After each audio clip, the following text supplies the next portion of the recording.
아브라함을 부르시고 그 뒤에 쭉 줄 서 있는 이삭, 야곱, 요셉, 예수 그리스도, 다윗 다 서 있다고 했습니다. 하나님은 아브라함을 부르시고 모세를 부르시고 다윗을 부르시고 바울을 부르시고 베드로를 부르시고 우리들을 부르시고 바로 쓰지 않아요. 부르시고 나서 바로 쓰지 않아요. 쓸 수가 없어요. 예수님의 제자들도 12명을 다 택하셨지만 바로 쓰지 못했어요. 데리고 다니면서 3년 반 동안 제자 훈련을 시키고 실천 신학을 시켰죠. 다윗 같은 사람은 기름을 붓고 10년을 기다렸어요. 이스라엘 백성들은 430년 동안 종살이하면서 젖과 꿀이 흐르는 가나안 땅에 대한 소망은 가지고 있었지만 하나님께 응답도 받았지만 출발해서 갈 때 가나안 땅에 간 줄 알았는데 광야였어요. 광야에서 대부분은 죽고 여호수아 갈렙과 믿음 있는 자들만 가나안 땅에 들어갔으니 아무리 약속을 받고 아무리 응답을 받았다고 해도 그게 이미 내 것이 아니라 내 것을 만들어내는 성취 과정이 있단 말입니다. 프로세스라고 하는 과정이 없이 이루어지는 게 있을까요? 태권도를 하는 사람도 피아노를 치는 사람도 하다못해 음식을 만드는 사람도 과정이 없이 그렇게 잘하게 됐을까요? 그렇지 않죠. 모든 게 과정이 필요하고 훈련을 받아야 되고 배워야 된다는 것입니다. 나름대로 우리가 이 정도까지 믿음이 오기까지도요 과정이 많이 들어갔습니다. 그래서 이전에 처음 예수 믿을 때보다는요 많이 성숙해졌죠. 말라기 오늘 4장 4절로 6절까지의 말씀 보면 6절에서는 그가 아비의 마음을 자녀에게 돌이키게 하며 아버지의 마음을 그대로 자녀에게 전수시키고 싶은데 그게 마음대로 안 되더라 이거예요. 제가 박사학위 공부할 때요 대부분 명예 박사를 받습니다. 명예 박사를 받으면 공부는 안 해도 돼요. 근데 저는 명박이 아니고 공부해서 받았기 때문에 벅찼죠. 숙제해서 미국으로 보내고 하는 일이 손가락이 막 굳은 살이 박일 정도로 타자를 쳤어요. 그래서 논문이 다 우리나라 학술진흥재단에 들어가서 통과해서 그렇게 학술재단에 등재되지 않은 박사님은 명박이죠. 공부를 하는데 제가 느낀 게 뭐냐면 미국에 가서 잠깐 공부하고 또 미국에서 닥터 슈맥 박사님 오셔갖고 이제 모아놓고 다시 이제 또 공부를 하는데 학기별로 가만히 해서 아무리 들어도 모르겠어요. 영어로 샬라샬라 하니까 더 모르겠어요. 큰일 났다. 이걸 어떻게 하면 좋으냐. 알아들을 수가 있어야지. 그리고 이제 듣는데 딱 쳐다보는데 수십 명이 공부하고 있는데 맨 앞에서 그 총장님이 공부를 가르치는데 저 머릿속에 있는 걸 이 머리로 옮기는 게 이렇게 힘들구나. 저 머릿속에 있는 걸 내 머리로 옮겨진다면 얼마나 좋을까. 컴퓨터는 드래그해서 딱 갖다 붙여놓기 하면 복사가 돼요. 사람 머리는 그게 안 돼요. 어머니들 음식을 쭈물쭈물 만들어갖고 양념을 뭐 몇 그램 그런 어머니가 어디 있어요. 대충 넣죠. 그래도 맛있거든요. 근데 공부해서 밥하는 거 김치 담그는 거 배우면 그 레시피대로 해야 됩니다. 그래야 비슷하지. 안 그러면 근데 그런 사람들은요 특징이 뭐예요? 계량컵 저울 있어야 돼요. 그대로 시키는 대로 해야 되니까. 근데 매일 밥해 먹는 어머니들은요 그렇게 하지 않아요. 밥을 할 때 물을 뭐 어디까지 부으라 밥솥에 그 눈금이 있더라고. 난 한 번도 본 적 없어요. 눈금에 맞춰서 밥한 적 없어요. 그냥 해도 돼요. 공부벌레 목사님 한 분 계셨거든요. 공부벌레 목사님 아주 학급합니다. 밥을 했는데 밥 타는 냄새가 막 나더래. 압력밥 썼어요. 짤랑 그거 나면 이제 꺼야 되거든요. 그 아버지가 연로하신 아버지가 예 밥이 탄다. 5분 더 있어야 돼요. 책에서 가르친 대로 밥이 타면 꺼야 되는데 아니 밥이 탐내가 난다고. 아버지 5분 더 있어야 돼요. 요리책에 그렇게 써 있었어요. 근데 불의 화력에 따라서 밥의 그 용량 그거에 따라서 다를 수 있잖아요. 다 탔대요. 그걸 제가 어떻게 알아요? 당신이 나한테 얘기를 해줘요. 내가 그렇게 밥해 먹고 살았어요. 고지고대로. 사는 게 힘들어요. 사는 게 힘들대요. 배운 대로 살려니까. 아브라함을 부르시고 바로 쓸 수 없어요. 모세도 부르시고 바로 쓸 수 없어요. 다윗도 부르시고 바로 쓸 수 없어요. 나름 우리들도 하나님 부르시고 바로 쓸 수 없어요. 하나님이 쓰시려면 하나님의 훈련 과정인 이 프로세스, 과정이 필요한 줄로 믿습니다. 현 시대에는요, 변화되는 속도의 차이가 이 우리가 적응하는 것보다 속도가 더 빨라요. 그렇죠? 1년에 컴퓨터 산업이 500배가 빠르대요. 제가 결혼 전이니까 무지 오래된 거예요.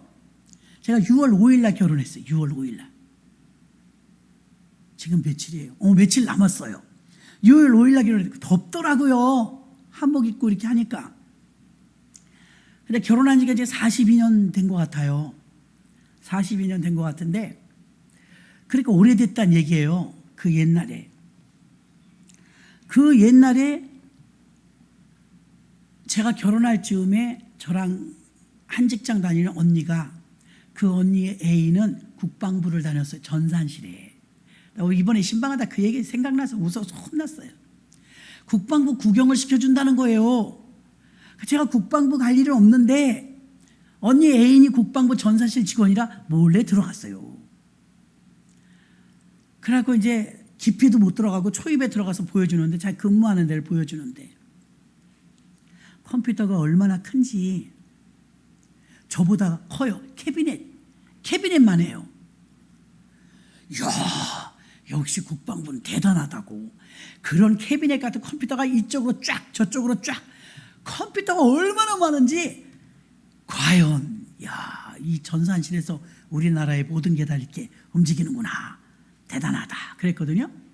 이 컴퓨터가 용량이 많죠 그랬더니 용량이 많죠 그래요. 청년들이 들으면 웃을 것 같아요. 이 컴퓨터가 용량이 어떻게 될까? 이 하나에 1기가예요 그래. 감이 안 오시는 것 같으네. 여러분이 가지고 계신 핸드폰 124기가예요. 이제 놀래봐요. 우와! 여러분 가지고 다니는 핸드폰이, 제 건 그래요. 제 거. 근데 64기가짜리 있을 거예요. 그리고 대부분 124기가인가 128기가인가 제게 그렇더라고요. 공짜 폰인데도. 지금 아마 더 많은 거, 더 센 거 쓰는 사람도 있을 거예요. 그리고 여러분 생각해봐요. 이 핸드폰 하나거든요. 얼마나 편리해졌냐면, 카메라 들고 다닐 필요 없어. 시계 들고 다닐 필요 없어. 또 뭐 있어요? 달력 있죠. 전화 되죠. 테레비 되죠. 안 되는 거 있어요, 여러분? 핸드폰으로. 또 알람. 모든 게 다 이 전화기 가지고 지금 못하는 게 없잖아요. 이 전화기 하나면 해결될 것을, 그 큰 사무실이 컴퓨터가 쫙쫙 서 있는데 하나에 1기가래. 그럼 여러분이 들고 다니는 핸드폰은 거기 124개 해야 돼. 그 컴퓨터 124개. 물론 40년 넘었어요. 컴퓨터 산업이 1년에 500배가 발전한대요. 속도가 빨라지는 거예요. 우리나라에서 컴퓨터가 팍팍 터지잖아요. 캄보디아에 갔더니 핸드폰 유심칩 하나 갈아주는데 하루 종일 걸려. 우리가 굉장히 빠른 거예요. IT 그래서 강국인가 봐요. 그런데 그렇게 컴퓨터 산업이 발달하면서 속도가 빨라지는데, 그 옛날에 저희 목사님이, 제가 전도사 92년도 그때 전도사 때 이제 목사님이 그랜저 차를 타셨는데 제가 가끔 운전해 드렸어요. 카폰이 있는 거, 카폰 차 안에. 그 부의 상징이죠. 차 밖에 안테나가 있어요. 안테나, 테레비 안테나처럼. 그 안테나가 있는 차를 끌고 다니면 부자인 거예요. 서울의 성도님이 루디아 여선교회에서 목사님 카폰을 사줘. 그때 당시 300만 원 줬어요. 그때 당시 92년도예요. 어마어마한 금액이라는 걸 말씀드려요. 9월 주공아파트요. 17평 이런 거 800만 원, 900만 원 그랬어요. 집 한 채. 그런데 근데 핸드폰이, 그 핸드폰이 아니죠. 카폰. 차 안에 있는 전화기가 300만 원, 이거 어마어마한 건데 그 루디아 여전도에서 해줬거든요. 그런데 얼마나 크냐면 이만해. 그 콘솔 박스 꽉 차는 거예요. 운전석 바로 옆에가. 그 전화가 오면 신기해갖고, 이야, 차에서도 전화를 받네? 차에서도 전화를 받는 시대가 됐네? 이랬거든요. 지금 우리 어떻게 전화 없대요? 나야. 핸드폰이요? 애기들도 들고 다녀요. 1기가가 집채만 했는데 지금은 우리가 들고 다니까 124기가. 발전했어요, 안 했어요? 놀랍죠? 그리고 그때 당시 그러더라고요. 얼굴 보면서 하는 전화가 생긴대. 에이, 얼굴 보면서 어떻게 전화를 해? 그랬거든요. 지금 얼굴 보면서 전화해요, 안 해요? 해요. 그 미국에 가도요, 국제학교들도 별로 어렵지 않대요. 아무리 멀리 보내도 이게 핸드폰이 되니까 그것도 무료잖아요. 카톡으로 하면. 희한한 세상이에요. 희한한 세상. 그쵸? 희한한 세상이 많이 발전했어요. 그 요즘에는 모두 과정이 막 축소된다고 할까요? 축소. 과정이 많이 걸리질 않아요. 우리들 학교 다닐 때는 타자 배우느라고 탁탁탁 탁탁탁탁 타자 소리 참 정겹죠? 타자, 부기, 주산 이건 무슨 3세트예요. 3종 세트. 여상 나오면 무조건 이건 해야 돼요. 그래야 격리로 취직이 돼요. 타자를 뚜벅뚜벅 배웠더니 어라 없어졌네. 타자가 없어졌어요. 그래서 어떻게 됐어요? 컴퓨터가 나왔어요. 또 컴퓨터 학원을 다녔어요. 좌판을 잘 익혀야 되는데 엉터리를 배웠죠. 빨리 배우고 싶어서. 난 생략해 주세요. 좌판 두드리는 건 안 해도 돼요. 타자도 좀 배웠으니까. 그래서 그냥 바로 넘어가 주세요. 도스로 넘어가 주세요. 그 도스, 엑셀 이런 거 배웠단 말이에요. 한글. 배우는 지금도 제대로 못 배우고 독수리 타법인데 아무리 독수리 타법이라도 빠르긴 해요. 빠르긴 해요. 그래서 빨리빨리 하거든요. 속도를 적응하기가 나이 드신 분들은 힘들 정도예요. 지금도 생각하면 웃음 나요. 그 컴퓨터 그렇게 큰 거 하나가 1기가라니. 1기가. 집채만 한데 지금은 핸드폰 하나가 124기가. 이걸 따라갈 수가 없어요. 발전하는 것을. 근데 우리는 이렇게 속도가 빨리빨리 지나가는데 몸이 아직 적응을 다 못했어. 이 속도를 못 따라간단 말입니다. 그런데 다음 단계를 막 넘어가는 거예요. 그래서 사실은 6070 세대가 제일 힘들어요. 6070 세대가 이거 따라가기가 버거운 세대예요. 그리고 공룡 기업 같았던 대형 기업들이 하루아침에 막 무너지기도 해요. 코닥 필름 같은 거. 또 미국의 대형 은행도 부도가 나서 증발했다는 뉴스를 우리가 접합니다. 은행같이 튼튼한 데가 어디 있어요? 은행이 부도 나서 하루아침에 없어지기도 해요. 대형 기업들이 한번 넘어져 버리면 이게 엔드로픽이라고 해갖고 다시 일어서려면 힘들어요. 한번 쓰러져 버리면. 재기할 기회조차 누리지 못하고 대형 기업들이 샥샥 사라지는 거예요. 오늘 본문에는요, 말씀은 변하지 않거든요.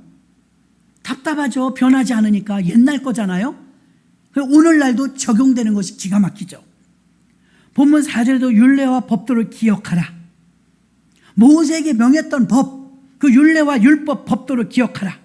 6절에도 아버지의 마음을 자녀에게로 돌이키게 하라. 아버지의 마음을 자녀에게도 그대로 전수시키라, 이 말입니다. 이스라엘 민족에게 기억하라는 말은 모세와 선지자들의 말을 올바른 신앙과 과거의 광야에서 경험했던 모든 것들을 구전으로 전수해 준 것을 기억하라는 거예요. 그 여러분들의 신앙에 간증거리가 있으면, 저는 예전에 그렇게 못했는데요, 여러분에게 이제 뒤늦게 알려드리는 거예요. 꼭 가족들하고 함께 나누세요. 교회에서 오늘 이런 일이 있었어. 참 내가 인생을 살다 보면 이게 전에 같으면 되지 않아. 지금 이게 돼. 이게 하나님이 살아계시다는 증거야 등등 여러분의 간증거리를 자녀들에게 나눠야 돼요. 나눠야 돼. 그래야 그들이 올바른 신앙으로 자랄 수가 있습니다. 가정에서 하나님이 기업으로 주신 게 자녀들입니다. 신앙유산 설교를 여러분이 듣기 싫든 듣기 좋든 4주 5주 들었죠. 6월달 되면 이제 성령 설교할 겁니다. 왜냐? 6월은 성령의 달이거든요. 너무 다 중요해요. 4월달에 어땠어요? 부활 설교했어요. 한 달 내. 근데 부활에 대해서 너무 중요하죠. 그래도 5월달 되니까 가정유산, 신앙유산, 가정의 달은 안 중요해요? 이것도 너무 중요하죠. 다 잘 되는데 우리 자녀가 잘못되면 무슨 소용이냐고요. 그러니까 신앙유산도 너무나 중요하죠. 여러분들 한 번 한 번 놓고 기도하다 보니까 어느 집은 자녀들이 다 예수 안에 있는 집 100점, 어느 집은 다 예수 안에 없는 가정 걱정, 그 다음에 어느 집은 반은 예수 안에 있고 반은 예수 밖에 있어 반 걱정. 이렇게 나뉘더라고요. 여러분의 상태가 나뉘어. 그럼 여러분 나름대로 아브라함이 이삭을 성공했던 것처럼요, 내가 돈 버는 거 건강하지도 못하고 나이도 많고 그래도 여러분의 자녀 중에서 어려운 문제를 만나면 지금 스스로 기도하는 자녀가 있으면 그분은 성공한 인생이에요. 아멘. 자신이 없으신가 보네. 문제를 만나면 어디까지 여러분이 케어해 줘야 되냐면요, 자녀들이 문제나 어려운 문제를 만나고 나면 하나님께 달려가서 그 문제를 내려놓고 기도해야 하는 정도까지 신앙을 키워놓으면 여러분의 몫을 다한 거예요. 그런 상태 자녀가 있다 그러면 그분은 지금 성공한 인생이에요. 하나님 뜻대로 사신 거예요. 근데 반쪽이 그랬다, 나머지 반쪽에서 기도해야죠. 완전히 지금 아직 아무도 그렇지 않다, 더 많이 기도해야죠. 우리 자녀들은 전부 예수 안에 있다, 할렐루야. 할렐루야. 그 인생은 성공한 인생이야. 가치를 매길 수가 없어요. 어떤 권사님이 그러더라고요. 목사님, 나는요 아무개 권사님을요 그렇게 좋게 보지는 않았었어요. 근데요, 가정의 달, 작년인가 재작년에 그러신 거예요. 가정의 달에 보니까요 그 집 식구는 다 나와 앉아 있더라고요. 애들까지. 그때부터 내가 존경하기로 했어요. 다시 보이더라고요. 나 해보니까 잘 안 돼요. 여러분 해보니까 잘 안 되잖아요. 자녀들이 마음대로 돼요? 안 돼요. 자녀들이 교회 안에서 특히 제가 제일 많이 듣는 소리 뭐냐면, 성가대석에 있는 청장년들 보면요 다 부러워요. 아멘. 성가대석에까지 앉혀놓으면요 졸든지 말든지 성가대에서 쓰임받는다 그러면 앉아 계신 성도님이 다 부러워해. 근데 저를 부러워하는 줄도 모르고 거기서 졸아, 막 장난해, 핸드폰 갖고 놀아. 계속 상태가 안 좋으면 저쪽으로 내보내려고, 이제 내려보내려고요. 성가대가 은혜가 안 되니까 저리 내려보내려고. 졸고 막 제대로 안 하고 들랑달랑하고, 잘한다고 그러면 이제 올려보내고 그래 볼까 봐요. 아버지의 마음과 아버지의 신앙이 자녀에게 내려가는 거, 이 말씀을요 말라기에서도 나오지만 누가복음에서도 보면은요 세례 요한이 엘리야를 상징하거든요.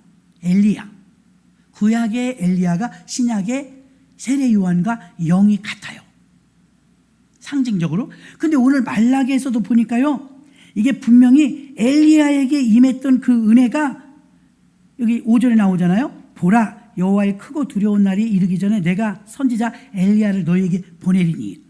보낸다는 엘리야가 이미 엘리야가 벌써 하늘로 회리바람 타고 올라가는데 어떻게 보내요? 세례 요한을 가리키는 거예요. 다음 세대.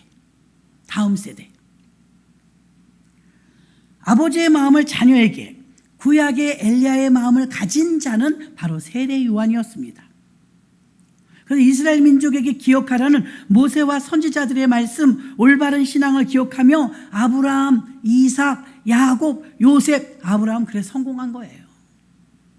아브라함 물질적인 축복도 받았지만 정말 완벽한 사람이에요. 응? 바랄 수 없는 중에 바라고, 이삭을 바치라고 그럴 때 바치고, 순종이라면 뭐 앞도 뒤도 재지 않아요. 순종이라면. 요즘 우리나라의 문화가 바뀌어서요, 지난 주간에는 참 좋은 곳을 구경하고 왔어요. 우리 교회 권사님인데 저기 뭐 송도에 국제학교가 있대요. 미인가이긴 하지만 국제 기독학교예요. 그래서 그 사람이 이 시설비를 너무 어마어마하게 해놓고 지금 못하게 생긴 거예요. 자기네 선교사 사명으로 나가겠다는 거예요. 그렇다고 우리 교회에서 운영하면 어떠냐 그래갖고 가보자 그래서 내가 그거 가보나 마나 뭐 어마어마하겠지. 어머 진짜 좋은 거예요. 운동장도 인조잔디 다 깔아놓고 이야 얼마나 시설이 좋은지 침이 꼴깍꼴깍 넘어가요. 3층엔 예배실, 채플실까지 완벽한 거예요. 방은 한 진짜 10개 이상 되나 봐요. 교실이. 교복도 이쁘고.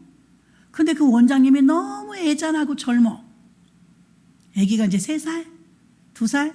그런 애기를 데리고 그걸 운영하려니 못하는 거 이제. 기숙학교면 거기서 먹고 자고 하는데 이건 출퇴근시키는 통학학교예요. 근데 금액을 물어보니까 어떠냐? 자기가 들어간 건 수억이지만 보증금이 1억인가 1억 5천에 월 1,350만 원을 그거 어떻게 감당해?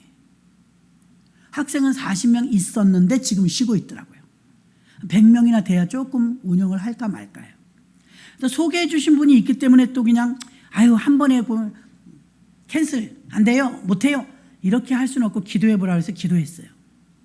기도하고 제가 이제 김미진 장로님께 상담을 요청했어요.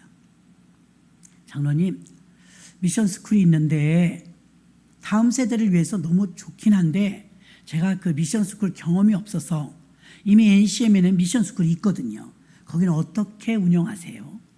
어떤 방식으로 얼마를 받으며 그 커리큘럼이나 지교회처럼 다 제공해 줄 수 있나요? MOU 맺어서 다 이런저런 물어봤어요. 그랬더니 김희진 장로님이 거기 알아요. 가봤어요. 시작할 때 자기한테 물어봤대요. 얼마 못 버틴다. 불가능하다. 해줬대요. 얘기를. 얼마 못 버틴다. 자기네 얘기를 하는 거예요. 목사님 내가 이 커리큘럼을 교수진을 대주고 못 대주고의 문제가 아니라 목사님네 교회를 제가 가봤으니까 규모를 알잖아요. 못하십니다. 어림없어요. 한 달에 교인들이 사업자들이 합쳐서 5천만 원 정도씩 밀어주면 하실 수 있어요.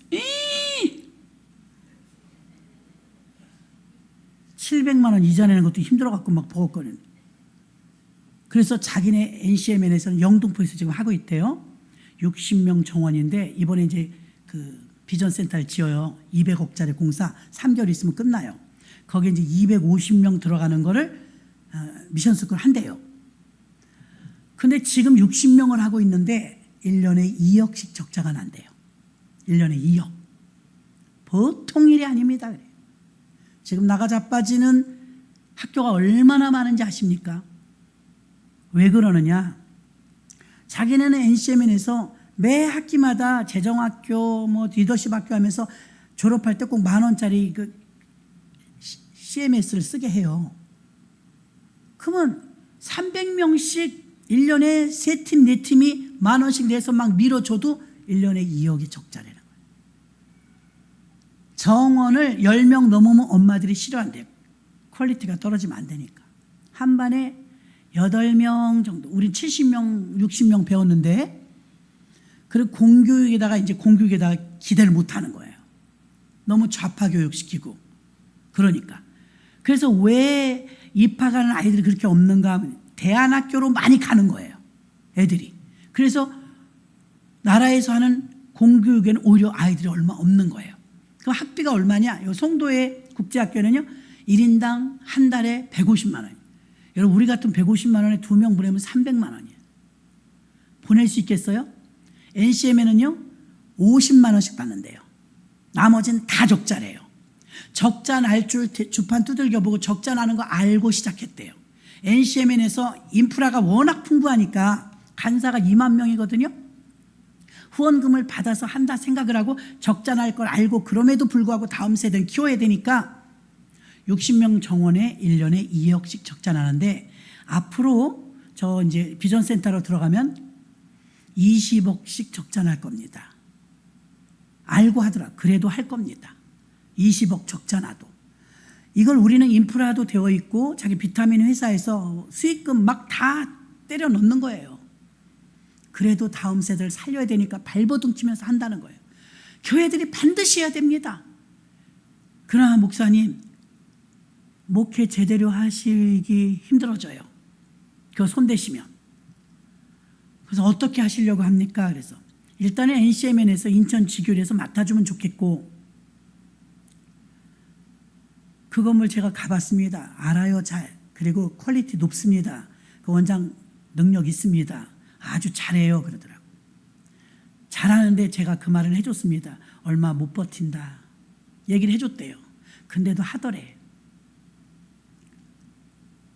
제가 사진을 보내줬거든요. 그래서 섣불리 덤비지 마시고들 충분히 형성 과정을 거쳐서 온 성도들이 이해도 속에서 다음 세대를 길러내야 되겠다는 투철한 사명감이 있을 때 작게, 그것도 월세 안 나가는 곳에서, 목사님 교회에서, 교회에서는 미인가이기도 하지만 허가가 안 나와요. 허가 안 나오죠. 전국에 있는 대형 교회들 허가 난 교회 한 개도 없습니다. 다 미인가입니다. 전부 그리고 나서 검정고시로 100% 패스 시켜준대요. 영어 선생, 또 체육 선생, 미술 선생 다 해갖고 선생이 20명은 돼야 된대요. 또 밥해주는 사람, 청소해주는 사람, 운전해주는 사람. 급여랑 이거 감당하기가, 월세 1,350은 그 일도 아니에요. 그건 실컷내요. 한 달에 5,000씩은 밀어줘야 됩니다. 그래야 퀄리티를 떨어지지 않는데, 기독교 교회들이 시작하는 학교들이 퀄리티가 자꾸 떨어진다는 거예요. 해야 될 일이긴 하지만 일반 공교육은 다 나라에서 지원이 되는데, 교회에서 뭐 한다면 1원도 지원이 안 되기 때문에 100% 학부형의 돈을 내서 운영을 하려면 150만 원은 받아야 되는데, 150만 원 우리도 살아봤지만 한 가정에서 애기 둘이면 300을 내고 공부 가르칠 사람이 부자 아니고 있겠냐 이거예요. 월급 다 털어넣어야 되는데. 어려운 문제입니다. 우리 NCM에는 앞으로도 건물이 다 지어지고 그 속에 들어가서 250명 정원을 준비 다 해요. 아이들이 인구가 줄었기 때문에 한 반씩만 만들어서 12반, 24반을 만들 거래요. 그렇게 해서 하면 1년에 한 20억 적자 날 겁니다. 근데 우리 NCM에는 20억 적자도 감당할 수 있습니다. 그럼 목사님 교회에서 운영한다면 우리 NCMN도 지금 2억씩 적자 나는데 하고 있는데 60명 정도만 한다 해도 그 감당이 되겠습니까? 감당이 안 되겠는데요. 그러니까 저는 권하고 싶지 않습니다. 같은 건물이니까 똑같이 말합니다. 그 건물에서 그거 못 하십니다. 열정이 있어도 안 됩니다.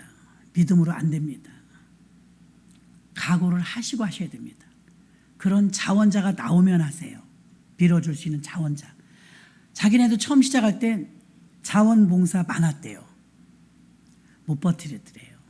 처음에는 뭐 피아노 전공자, 뭐 바이올린 전공자, 체육 전공자들이 달란트를 기증하겠습니다 하고 시작했는데, 절대로 월급 주지 않고 교사들 쓰지 마세요. 책임감 없습니다. 자기 사건 사고 있으면 다 빠지고, 그러면 학교 퀄리티 떨어지면 학부형들 간에 소문 쫙 나면 그다음부터 안 보낸다는 거예요. 한 번 소문 나면. 그래서 저는 이제 좋은 취지로 가서 봤어요. 너무 좋고 보기에도 좋고 아름답고, 이런 곳에서 정말 여유만 된다면 이런 곳을 하나 딱 장만해서 수양관 겸 거기다 대안학교 겸 해서 하면 참 좋겠다.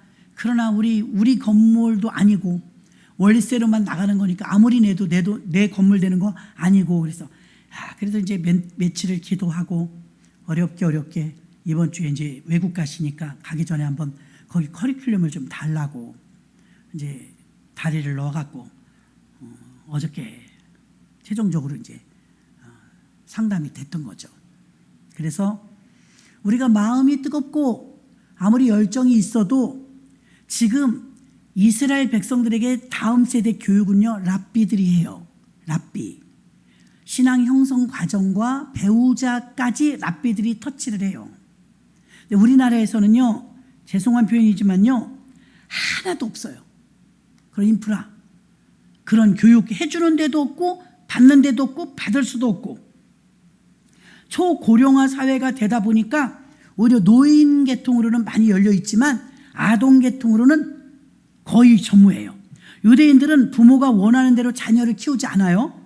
하나님이 원하는 대로 자녀를 길러요.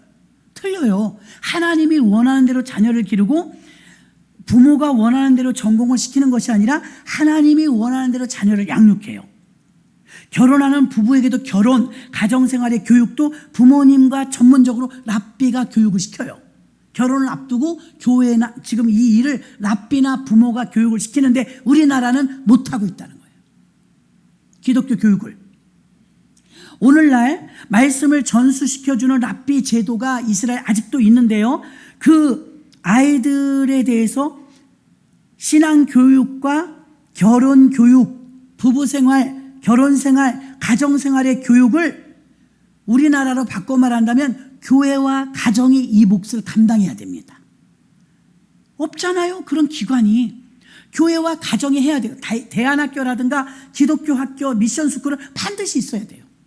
우리 아이들도 어릴 때 유치원 다닐 때 선교원을 보냈어요. 교회에서 운영하는 선교원. 나라에서 선교원 다 없애버렸습니다. 얼마나 애썼나 몰라요. 우리 선교원 하려고. 주중에만 쓰면 되니까 교회를. 허가 안 내줘요. 종교 용지니까 종교로만 쓰래요. 공부방 하나도 못 들어와요. 국가적인 낭비 아니에요? 허가 안 내줍니다. 며칠 전 끔찍한 뉴스를 보았어요. 여러분도 보셨나요? 오늘도 우리가 신방하다 그 이야기를 했어요. 여러분 얼마나 심각한지 몰라요? 뉴스를 봤더니 공부를 너무 잘하던 수능 400점 만점을 받았대. 이 청년이. 야, 400점 만점 괴물 같아요. 공부를 얼마나 잘했으면 400점 만점을 받아요? 400점 만점을 받아서 20대 명문대 의대생이 여자 애인이 이별을 통보하자 강남역 인근 옥상에서 애인을 불러내서 마지막으로 만나자. 그리고 마트에서 사가지고 간 무기로 죽이고 자기는 옷을 갈아입고 나온 거예요. 그리고는 신고는 자살했다는 거예요. 떨어져서. 결국 나중에 CCTV가 많으니까 잡혔죠. 잡고 보니까 명문대 의대생이고 20대 청년인데 수능을 400점 만점 받았대요. 자, 수능을 400점 만점 받은 건 정말 전국에서 하나 나올까 말까 하는 대단한 천재 아니에요? 우리나라 교육의 병폐를 말하는 거예요. 인성교육과 신앙교육이 안 들어간 아이들이 머리만 똑똑해졌는데 이거 사이코패스 아니고는 어떻게 여자를 죽여요? 자기하고 안 만나겠다고 그랬다고? 어디 연애나 마음대로 하겠어요? 이게 우리나라가 점수에만 목을 매는 교육의 결과의 비참한 현실. 이번 달에 일어난 사건이에요. 이번 달에 20대 천재 같은 공부 잘하는 의대생이 그만 만나자고 이별을 통보한 여자한테 앙심을 품고 강남역의 옥상에서 불러가지고 거기 사각지대래요. CCTV도 없는 곳. 그걸로 불러내서 어떻게 칼을 가져가서 죽이냐고. 벌벌 떨려서 어떻게 그런 일을 할 수가 있어요. 사람으로서. 공부 잘하면 뭐예요, 여러분? 좋은 대학 갔으면 뭐예요? 이렇게 해서 인생 망쳤는데 얼마나 살지 모르겠어요. 들어가면. 지금 정신과 감정 의뢰했다고 그래요. 학점에만 치우치는 이런 교육이 제대로 된 교육일까요? 로봇을 만들어내는 것 같아요. 얼마나 그 부모들이 자랑했을까요? 만점 받았다고. 전국에서 하나 날까 말까 하니까 뉴스엔 또 얼마나 나갔을까요? 자랑스러운 아들이었죠. 애인에게 이별 통보 하나 받았다고 이거 컨트롤하지 못하는 그 마음을 가지고 인생을 어떻게 살아나가겠어요? 안타깝더라고요. 그 천재가 감옥에서 살게 생겼잖아요. 아이들이 조금 공부를 좀 못한다 할지라도 착하게 살아야 된다. 말씀대로 살아야 된다. 하나님을 두려워하며 살아야 된다. 인간의 예의 범절을 가르치고 인성교육을 겸해서 했어야 되는데 학원비가 비싸다 보니까 인성교육하는 거 아까운 것 같은 거예요. 교회 가는 시간은 아까운 것 같은 거예요. 여러분 큰일 났다니까요. 우리나라가요. 동남아시아 지역 중에서 우리나라가 제일 늙었잖아요. 일본하고 우리나라가 부자예요. 두 나라가 다. 미래는 희망적이지 않아요. 다 늙었거든요. 근데 동남아시아 지역에 좀 가난하긴 하지만 젊은이들이요. 베트남 같은 경우는 평균 연령이 30대예요. 캄보디아는 27세래요. 우리는 말하기도 싫어요. 오늘도 신방하다가요. 이춘학 원사님이 신방하고 나는데 막 제가 예배 전까지 마음이 아파갖고요. 너무 마르신 거예요. 병원이니까 마스크 써야 들어가잖아요. 마스크 쓰고 들어갔더니 목사님 그거 좀 벗으래. 맞네, 우리 목사님 맞네 이래. 마스크 벗었더니 거기에 또 우리 박정희 집사님이 이번에 딸 갔었죠. 감기를 이제 뵀더니 바짝 마르신 거예요. 마음이 막 무너져 내리는 거야. 왔는데 꼼짝도 못 하겠는 거야. 맥이 풀려갖고 카페에 털커덕 차에서 내려갖고는 커피 한 잔 달라고 그래놓고서는 거기서 1시간을 넋이 나가듯이 마음이 너무 아프대요.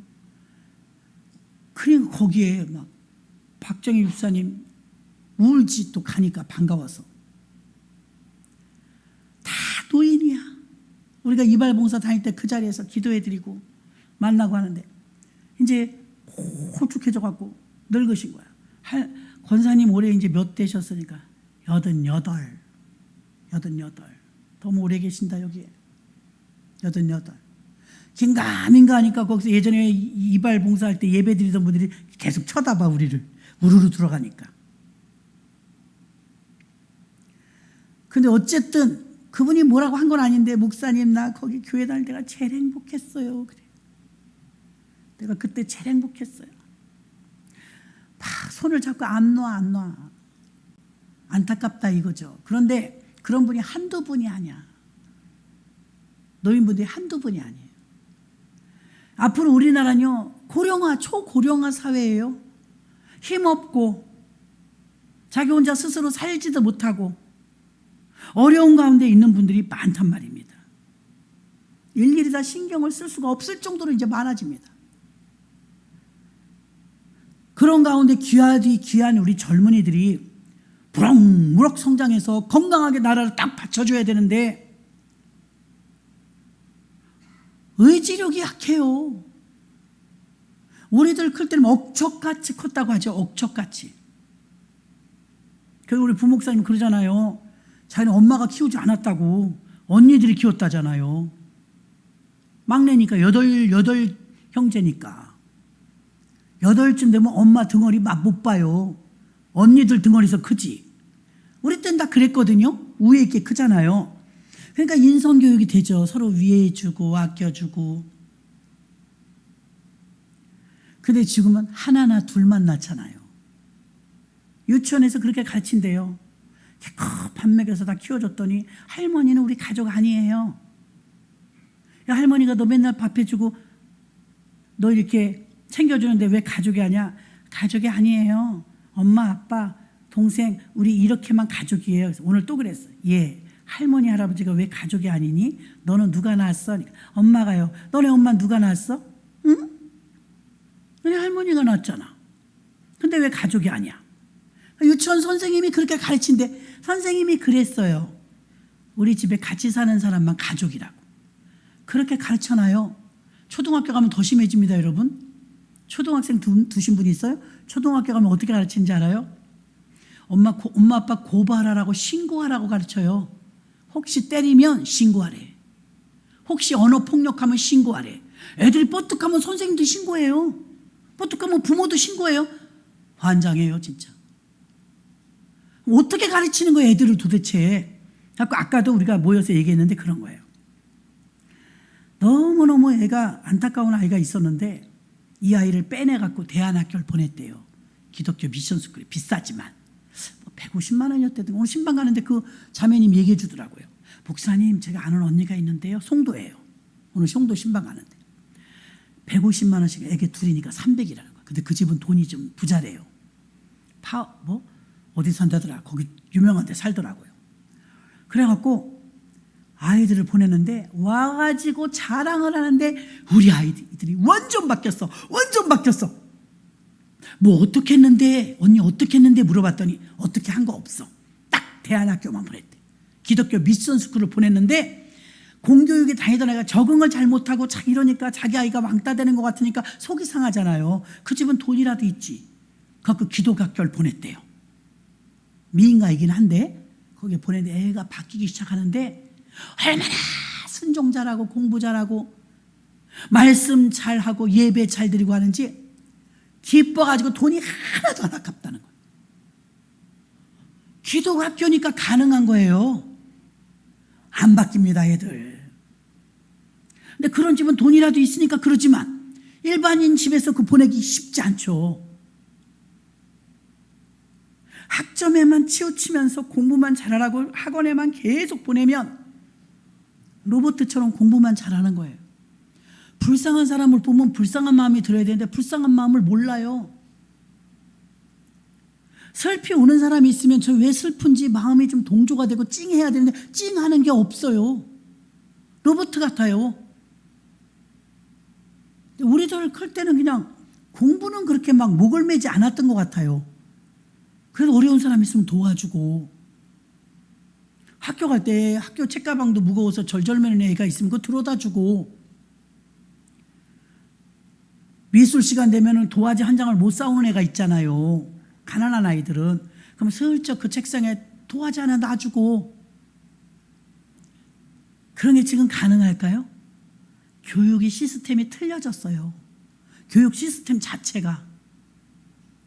기껏 예수 잘 믿다가요 학교 보내면요 어떻게 돼서 돌아요? 이제는 10%도 안 되는 기독교인이라요 우리의 자녀들을 세상에 맡겨놓으면 어떻게 되느냐? 있던 믿음도 다 까먹어요. 교육 체계가 그래요. 그래서 교회가 마지막 대안은 교회거든요. 교회에서 이 일을 감당해야 되는데 좋은 취지라 조금만 힘쓰면 된다면 해보고 싶었어요. 두 가지 안을 내세웠어요. 그래서 장로님, 첫째로 제가 부탁드리고 이걸 인수해 주세요. 인천 분교로. 두 번째 안은 인수를 안 하실 것 같으면 그 커리큘럼을 다 주세요. 그랬더니 전화가 온 거예요. 주고 안 주고가 문제가 아니에요.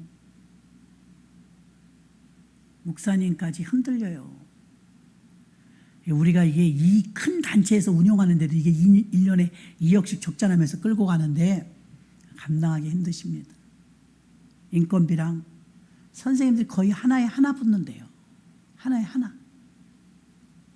한국의 교육은 부모, 결혼, 자녀가 어떻게 해야 되는지 공부한 적이 없어요. 여러분은 공부한 적 있어요? 결혼에 대해서 공부한 적 있어요?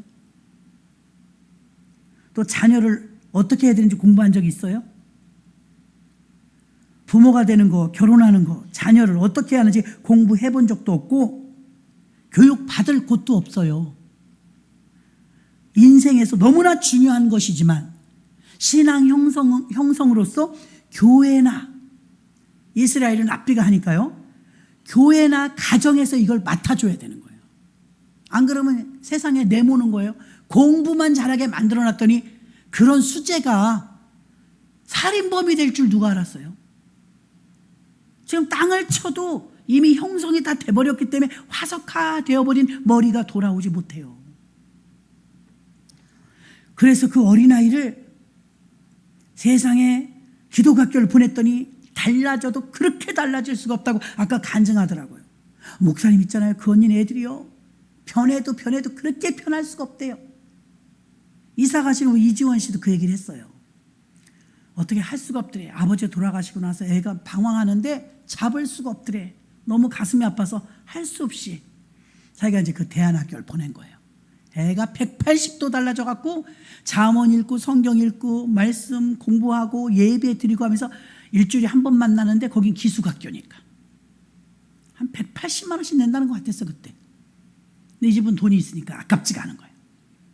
보냈는데 우리 아이가 달라졌어요. 완전히 달랐어요. 믿음 안에서.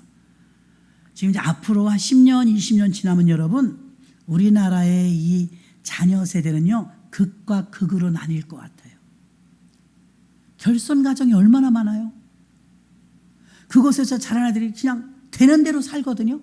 근데 완전히 구별돼서 키우는 아이들 클래스가 있는데 이 아이들이 엘리트급이 되겠죠. 다음 세대들은 그런 아이들에게 맡겨질 것입니다. 교회가 힘들지만 다음 세대를 위해서 적자가 날지라도 하신다잖아요. 책임감 때문에, 다음 세대 때문에. 그러니까 여러분들이 교육 현장에 뛰어들지 못한다 할지라도 한국 교회와 교인들이 해줘야 될 일이 있습니다. 믿음의 가정들이 신앙의 유산을 물려줄 수 있게 해달라고 여러분의 가정들을 책임져야 될 줄로 믿습니다. 그래 다음 세대가 있는 거예요. 목사라도 신앙 전수에 힘쓰지 않으면 자녀들 중에서 독신주의, 미혼주의, 이혼주의, 비혼주의, 동성애주의, 불신자 자녀들이 주의 종 가정에서도 나온다는 거예요. 안 가르치면. 하나님의 세계관, 하나님의 창조관의 가치를 모르기 때문에 지멋대로들 산다는 거예요. 포스트 모더니즘 사회는 자기 멋대로 하는 거 아닙니까? 사사기 2장 10절에 보니까 그 세대 사람도 다 그 열조에게로 돌아갔고 그 후에 일어난 다른 세대는 여호와를 알지 못하며 여호와께서 이스라엘을 위하여 행하신 일도 알지 못하였더라. 아멘. 여기서 보니까 그 후에 일어난 다른 세대는 가나안 땅에 들어가서 하나님의 기적과 이적을 체험했던 세대는 다 죽은 거예요. 이제 그 다음 세대는 다른 세대가 되었대잖아요. 다음 세대가 되어야 되는데 다른 세대가 되었대잖아요. 신명기 6장 4절로 9절 봅니다.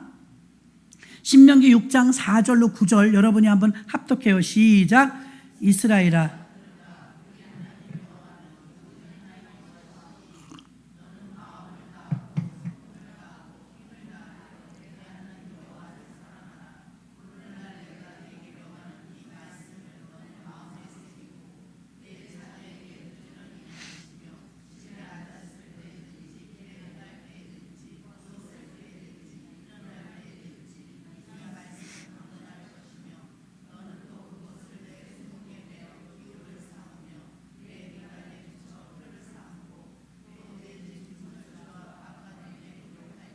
아멘.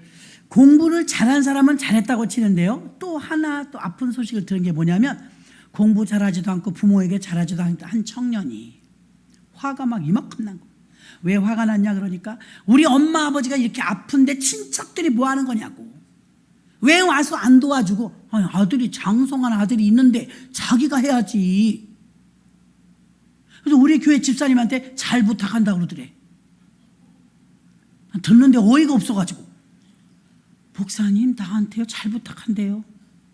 저는 뭐 하고요? 몰라요. 술에 잔뜩 취했어요.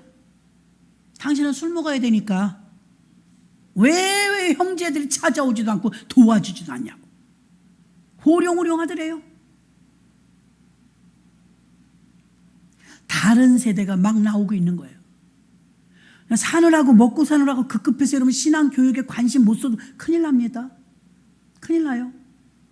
신경 못 써주면 큰일 납니다. 여러분 목사님은 많은 사람을 관할해도 하나하나 신경 쓰면서 기도하는데 여러분 가정에 여러분 자녀들은 여러분이 기도해야죠. 몇 명 된다고. 우리 후배 목사님이 애를 7 낳았어요. 7. 요즘 시대치고 너무 많은 거잖아요. 아우 목사님 힘드셨겠네. 그러니까 말 마세요. 내가 어떻게 살았나 몰라요. 등어리 애가 떨어진 적이 없어요. 그렇게 살았대. 개척을 했네요. 만수동에서. 목사님 우리가 그때 뻥튀기 기계 빌려온 교회 뭐라 그래요? 아, 왜 이렇게 목회가 힘들까요? 왜요? 우리는 20명밖에 안 돼요. 20명 갖고 버벅거리는 게 세월이 이렇게 가니까 기운이 안 나요. 힘들겠죠. 그러니까 할아버지 목사님 옆에 듣다가 20명이 적어? 그럼요. 10명이 넘었는데 20명 갖고 전전긍긍하니까 힘들죠. 7이 많다며. 그래서 웃었어요. 7이 많다며 죽을 뻔했다며. 에? 아니 자기가 자녀를 7을 낳았는데 죽을 뻔했다며. 죽을 뻔했죠. 지금도 죽겠어요. 막내가 이제 군대 갈 나이가 됐으니까 아직은 어리잖아요. 갔다가 또 대학 공부해야 되고. 그러니까 허리가 휘도록 버는 거예요. 아빠는 7도 그렇게 힘들었다며 20이 적어? 그러니까 그렇게 말씀하시니까 할 말이 없네요. 숨을 적다 하지 말고 최선을 다해서 목양하시오. 몇 명이 중요한 게 아니오. 그들을 어떻게 신앙 형성을 시켜서 하늘나라에 꼬리시키느냐, 그게 중요한 거예요. 아멘. 그럼 여러분 가정에 몇 명 안 되잖아요. 왜 그것도 못하면서 저더러 잘했니 못했니 그래요. 그죠 여러분? 그러니까 여러분들 중에서 우리 자녀가 예수 잘 믿는다, 감사 기도하세요. 감사 헌금도 올리시고. 아멘. 근데 반타작했다, 한 집은 잘 믿는데 한 집은 잘하면 더 기도하셔야 돼요. 근데 자녀는 다 예수 잘 믿는다, 할렐루야 놀렐루야, 그분 성공했다니까요. 여러분 자녀가 하나님 앞에서 기도하면서 사는 자녀라면 여러분은, 나는 상 주고 싶어요. 상. 그냥 이루어지는 거 없거든요. 얼마나 많은 눈물의 기도와 얼마나 고생했겠냐 이 말이에요. 그렇게 되기까지. 가정, 신앙유산의 달이고 가정의 달이니까 여러분 이제는 다음 달부터 성령 설교 들으셔야 됩니다. 그것도 또 너무 중요하거든요. 여러분 마지막으로 잘 전하는 거예요. 제가 지금 아무리 힘들어도 1년 있다 또 이제 뭐 가정의 달 오겠지만 여러분 해마다 그냥 아유 이거 버티면 돼, 한 달만 잘 버티면, 그러시지 마시고 도전을 해보세요. 정말 사랑하는 마음을 가지고 도전을 해보세요. 아직까지 구원받지 못하고 예수 앞에 나오지 못하는 자녀가 있다면 누가 눈물을 흘리고 기도하겠어요? 여러분, 여러분이 하셔야죠. 아멘. 왜? 공부 많이 나 대학까지 가르쳤어. 아니 지금 제가 얘기했잖아요. 만점 받은 애 최 뭐라 하더라고요. 걔 이제 인생 망친 거예요. 얼마나 많이 오랜 시간을 투자해서 그렇게 만들어놨는데 의대생까지. 그 엄마 아빠 얼마나 땅을 치겠냐고요. 지금 교회 안 보내고 신앙 형성 인성교육 안 시키고 공부. 우리나라 사람들 교육열이 세계 1위래잖아요. 1위. 그럼 범죄율도 낮아야죠. 공부 그렇게 많이 했는데 범죄율은 왜 이렇게 높아요? 이스라엘은 반대예요. 범죄율이 0.01%예요. 없어요 거의. 거기는 교육을 성경으로 해요. 성경교육이 반드시 들어가야 됩니다. 여러분 가정에서 성경교육 반드시 항상 대비시키는 거예요. 믿음으로, 신앙으로. 밥을 먹으면서도 밥을, 제가 구구단 얘기했잖아요. 구구단. 자존심 상할 구구단을 책받침을 끼고 길을 갈 때든 앉았을 때든 화장실 그냥 달달달 외우니까, 노력하니까 되더라고요. 구구단 외웠더니 평생 써먹잖아요. 여러분 길을 갈 때든 앉아, 지금 읽으셨잖아요. 신명기 6장 4절로 9절까지. 길을 갈 때든 앉아서. 이스라엘 백성 그렇게 가르쳤다니까요. 그래서 아이들이 어떻게, 부모가 떠나도 천국 가셔도, 제가 오늘 어느 집에 가서 신방 가서 그랬습니다. 부모는 떠난다. 부모님 믿음 좋고 권사님 안수 집사님이니까. 부모님이 떠나셔도 너에게 남는 게 예수여야 한다. 막 울더라고. 맞아. 우리가 우리 자녀를 우리 생명 다하면 주님께 맡기고 갈 거잖아요. 주님이 그를 컨트롤 해주려면 주님하고 교감 있게 만들어놔야 되잖아요. 그래서 여러분 아무리 우리가 부족하고 유명한 대학을 못 갔다 할지라도 우리의 자녀들과 우리의 후손들이 하나님 앞에 기도하는 자녀로 성장시켜서 그 사람에게 나는 박수를 보내고 싶다 이 말입니다. 응? 수고하셨다고. 정말 애썼다고. 빚도 안 나잖아요. 세상 사람들이 보는 기준, 돈 많이 벌어다 주고 1년에 뭐라 그래요 그걸, 연봉이 높아야 자랑할 만하고 직장이 좋아야 자랑할 만하잖아요. 아니요. 교회 안에선 그런 사람이 자랑할 사람이 아니고, 교회 안에선 예수 잘 믿는 자녀가 자랑할 자녀입니다. 걱정 없어요. 부모가 떠나도. 왜? 자기 하나님이 있으니까. 저도 예전에는요 어머니의 하나님, 어머니를 통해서 신앙을 배웠잖아요. 근데 지금은요 어머니 없이도 제가 예수와 직통통하여요. 우리 자녀들이 이제 하나님하고 자기들이 직통통하면 저는 할 일 다 한 거예요. 아멘.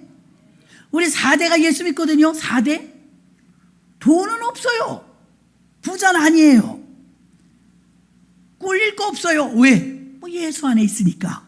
아멘. 이건 가장 큰 천국 보험을 들어놓은 거거든요. 천국 보험. 그래서 여러분들의 자녀들 다시 한번 점검하세요. 예수 안에 있어야 합니다. 기도하는 자녀로 길러내야 됩니다. 그래야 하나님 두려운 줄 알고 부모님 경외할 줄 알아요.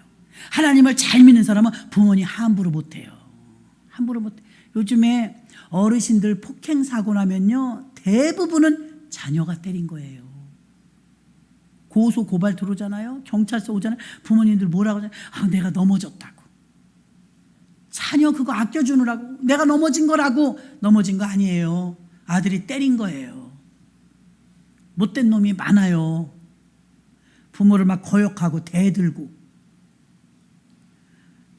그래서 오늘 말씀은 끔찍한 뉴스 이야기도 하면서 신앙 전술을 해내지 못하면 결국은 기독교 가치관에서, 기독교 세계관에서, 기독교 창조관에서 탈신앙국가로 우리나라도 전락해버리고 인구도 감소되는 데다가 돌연변이들이 이렇게 나왔으면 우리나라는 빛과 소금은 고사하고 앞으로는 이제 신앙 절벽 시대가 온단 말입니다. 안간힘을 쓰는 거예요. 0.3% 미만이면 미전도 종족이래요.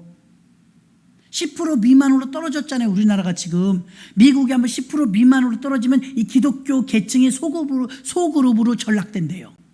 소그룹으로 전락되면 뭐 어때가 아니에요. 그때는 목소리가 약하기 때문에 목소리를 낼 수가 없고 국가에서도 인정을 별로 안 해줘요. 무시한단 말입니다. 기독교 인구가 10% 이상은 돼야 목소리를 낼 수가 있고 국가에서도 함부로 못 보는 거예요. 그래서 미국은요, 몇 년 전에 기독교 인구가 자꾸 쇠퇴하니까 3%까지 내려간 적이 있대요. 10% 미만 내려가면 이게 정통 청교도 국가였는데 말이 안 되잖아요. 그래서 어떻게 했어요? 막 기도하고 노력하면서 교회를 세웠어. 교회가 막 개척을 시켜준 거예요. 그래서 어떻게 됐어요? 10%까지 끌어올렸어요. 이 노력을 누가 했어요? 그 당시 교회가 했단 말이에요. 근데 그 고비가 우리나라에 온 거예요, 지금. 그럼 지금 하고 있는 교회들이 대형 교회는 괜찮다고 가만히 있으면 안 돼요. 대형 교회들 힘을 합쳐서 신앙 전수해주는 아버지 학교, 뭐 어머니 학교 요즘은 좀 만드는 것 같은데 결혼학교, 청년학교, 신앙교육, 신앙연수 해줘야 될 줄로 믿습니다.